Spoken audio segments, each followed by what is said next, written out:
what we have here is the patient program, a quick guide. So this is the checker essentially. So this is where we can check that the stimulation is on. You can make adjustments. In the case of this patient, we won't be making any changes to her stimulation. If I just click downwards, here we look at a bit of that Buttonology as well. So what we can see is at the bottom here on the, where it says number 1 is where you just turn the device on. Where number 2 is, if you click on that one, it will synchronize all the information off the internal pulse generator or the deep brain stimulator and get it onto that screen for you. You do have a little paddle, like an antenna, which you saw earlier, that sometimes is attached to on the side here where number 1 is. I don't know if you can you see my little cursor? Yep, I can. Yeah, perfect. So where the number 1 is, you saw that there was a little paddle that was coming out, an extra cable. Some patients have this cable, some have lost it. So you can also use this without the cable and just directly place it on the chest where the IPG is or where the internal pulse generator is, the deep brain stimulator, with the screen facing you, and just get the information off directly without placing the paddle. If you are using the paddle, you need to make sure that it's fully plugged into the side, and then it will do the same. So by clicking the little tick box, you're going to get all the information into this screen. And I'll show you all the relevant information. This is the paddle that I was referring to. I think, Lizzie, you saw that earlier. Yep. So once we have synchronized the information, the screen that you'll be seeing is this one here. So it will say on, and there will be a little lightning bolt in a battery icon, and that's indicative of that the stimulation is on. So we like seeing lightning bolts. That's a good thing. Okay indicates that the battery is okay, and you'll also see how black the rectangular box is. That's referring to the charge in the stimulator itself. So as I mentioned earlier today in the MRI, if the battery is empty, it means that the battery needs to be recharged. If it's 25% full, it means it's 25% charged, and so forth. What we're aiming for is that it's mainly fully charged and completely full. We do recommend for most patients that when they drop down to 75%, that you do recharge the patient, always to have it topped up rather than letting it run out, because for every 25% charge, you're looking at about half an hour charging time. So as we can see, it can accumulate very quickly, and if the patient can't sit still or there is a bit of that jerking going on, it can sometimes take hours. So it is very critical to get that right spot, which we'll talk about in a minute. But this is where you can get most of your information. Just to clarify, so it's really clear, this little machine, and it's the one with the orange tick at the top, that purely just tells us whether the device is on or off, and it's the device we can use to turn it on or turn it off. Correct. Yep. Absolutely. So this itself isn't the charger. This device is what turns it on, off, just synchronizes information and checks information. Yep. Great. Perfect. And here on that bottom page, this is the little cable, the antenna that I was referring to, that it needs to be plugged in, firmly plugged in. If it's not firmly plugged in, it won't pick up the signal and it can't synchronize the information. Okay, so that's just another point to be made. And I guess, like in that picture at the top, the number 1 picture, it's the antenna. You literally just lay it over the top of the device. And for those nurses in the unit, the device feels very similar to a pacemaker. So when you're feeling the patient's chest, it feels like it's a pacemaker under the skin. Most patients will have it on the right side, the right chest. Some will have it in their abdomen. And some patients do have it on the left side, so where we would usually find a pacemaker. But 95% of them will have it on the right side, up in the clavicle area. So just as an FYI as well. Amazing. When you are looking for the battery, sometimes it is a bit of a hunt. Okay, so again, this is just really kind of just going through some of the basic screen statuses. So again, we like a lightning bolt, so it means that the therapy is on. If we're not seeing the icon, it is off, obviously. So the battery status, again, you want to be charging at these lower levels. If it's 50% or below, it needs some urgent charging. The stimulation doesn't change. Even if it's 25% charge, it needs to be said that the stimulation remains absolutely the same. But we do prefer for the patient to remain in that upper level. Should something happen, if they need to go into ICU and for a couple of days, charging is just not an option, it gives you that buffer. And that is really all we need to know for the patient handheld. The other one that we need to talk about is, and which is the main thing to consider with patients who need to be recharged, is the recharger guide. So the recharger needs to be recharged, and there's a wall plug, then there is a transformer lead, and they all connect up. So there are 3 leads essentially that come with this, and you can keep it on permanent charge so that when the time comes when the patient needs to be recharged, you can take it off and you just have the main recharger component, which is the one on this page that I'm just pointing to. This is your main recharger component. Yep. Actually, that is not the one. This is the transformer part, and that is the recharger itself here with the gray cable, the light gray cable. Not everyone will have this contraption. So let's see if we have a better picture for you. No, we don't. That's okay. But essentially, let me just go back up again before we go further.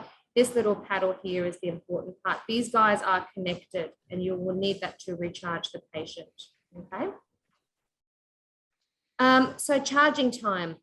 What you need to do is place, sorry, I'm just going to jump back up again. This paddle here will need to be placed directly on the area where the internal pulse generator or the deep brain stimulator is. So again, mostly it's on the right side.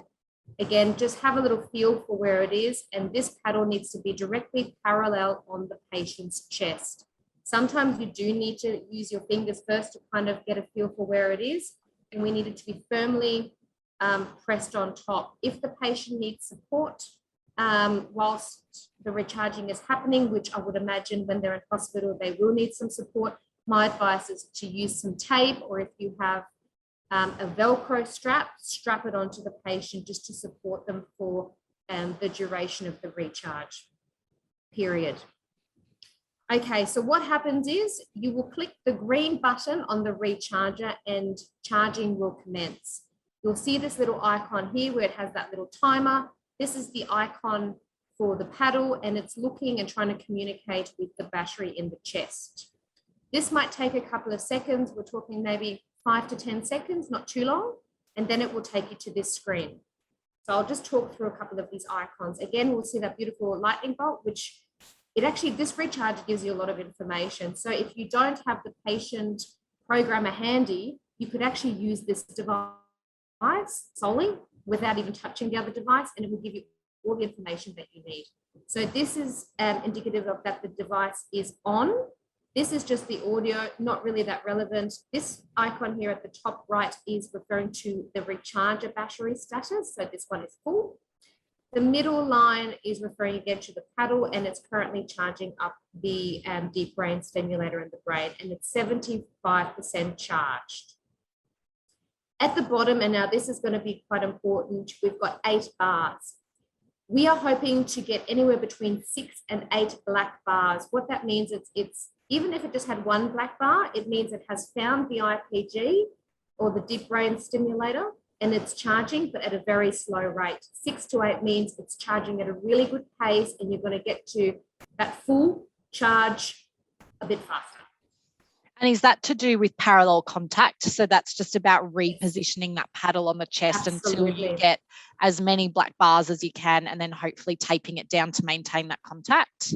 Absolutely. So if you're finding you're only getting 1 or 2 bars, I would suggest have another feel of where the battery is positioned. Try and move it. It is a very sensitive system. So even just moving it half, 2 mil, 1 mil, half a mil can make the difference between 1 bar and 6 bars. So okay. It is very sensitive again, hence why I do recommend that you have something just to strap it onto the patient. If it moves ever so slightly and you come back an hour later and it's dropped down to 0 or 1, you'll be sitting there for hours, and that's where the system becomes a little bit more frustrating. So it is really important to get that 6 to 8 bars. So it's a positional thing, 100%. Absolutely. Yep. So we've got a couple of icons here at the bottom as well, which I will send out these booklets so you can save them to your systems as well as a reference sheet as well. This is something that we don't always aim for. This is if the battery is just been given so much recharge, it's overflowing and it's saying enough, enough, enough. We don't really worry about getting the patient to this level. We're just happy for this battery to be completely black and then take it off. That just confirms with us that that patient will be 100% charged. And again, we like it to be between that 75 and 100%. If it did drop down any further, it doesn't matter. It doesn't impact on the stimulation. It just means recharge time is increased. And that is pretty much it. If you do have this little icon which popped up earlier today, this is just indicative of the fact that it hasn't found the deep brain stimulator and you just need to find the right position. We often just go in and we just put it on the chest, assuming that we're on the right spot. And then it's, again, it comes down to that sensitivity. It needs to be directly on top. If for some reason you have this icon and you can't find the IPG, there is a chance, it's highly unlikely, but we do see that some IPGs do flip. So if that's the case, then you need to contact Medtronic and we will come and do a few more checks, should that be the case. And then you just contact the hotline number or myself. Amazing. And I can see there on the bottom of the pamphlet, there's actually a 1-800 number, a Monday to Friday one. And that's current as well. So there will Amazing. Be a customer service. Yep, absolutely. So you can contact them and they can also put you through to me as well. Amazing. Hey team, it's Lizzie here. I'm just going to take a couple of minutes to talk to you today about deep brain stimulators. And I'm doing this because we have a patient in the unit who has one. I've just sat down with Anna, the rep from Medtronic, over Zoom and recorded a session with her talking about the device. But I just wanted to add this little bit to actually show you the equipment we have here with this patient in the unit so that you understand it a bit more clearly. So I guess there's three components that we have in the bedside that we need to be aware of. The deep brain stimulator itself is implanted in the patient, and we are going to be manipulating the information and the battery of the deep brain stimulator, and that component looks and feels like a pacemaker. So it's on the patient's chest wall under the skin, and you can feel it, you can palpate it. And that's the bit that we need to feel for, because that's what we need to access. The first component I'm going to talk about is this component. So this was the first one that Anna talked about in her presentation. This isn't the charger. This is just like an interrogating device. So this device, we can synchronize information between the device that's implanted in the patient and this. And this we can also use to turn the stimulator on and off. So just be really careful when if you're using this, that you don't accidentally turn it off. This runs off batteries. So you just need to open the back here and change the batteries if it's not working. Yeah. And how it works essentially is you turn it on. So you push the little on button down here. It's not going to come up with anything because I don't have it on a patient. And then I've got a little tick. So what I'm going to do is, this is the paddle, and literally you're going to place this on top of that implant. So you need to feel for the implant. You're going to place this on top and it will bring up the relevant information on the screen. You don't need to tape it on or anything, unless obviously the patient is all over the place. You can just place it on top. You're only going to have it there for a minute or two. So again, the information will be on the screen, and you can look at that Zoom I just did with Anna for what each of the buttons does and what information will be on that screen. So that's device number one. The second device we have at the bed space is this one, okay? This is the actual charger for the implanted device. So this is the one we need to use to charge the internal battery. This itself needs to be charged. So it needs to be charged with mains power. So we have a cable for mains power. So what we should be doing is leaving this plugged in at the patient's bedside all the time so that this is ready to go whenever we need it. There's actually two of these chargers. So this particular patient has two. So I've got another one here. So we've got two, exactly the same. So this little one, so the charger is the one, I don't know if you can see that, it's got a little green button here. So the interrogator is the one with the orange button, and the actual charger is the one with the green button. This is the paddle that needs to be placed. So you can see it's kind of got a ridge. It's that ridge bit, the bit underneath that goes face down on the patient.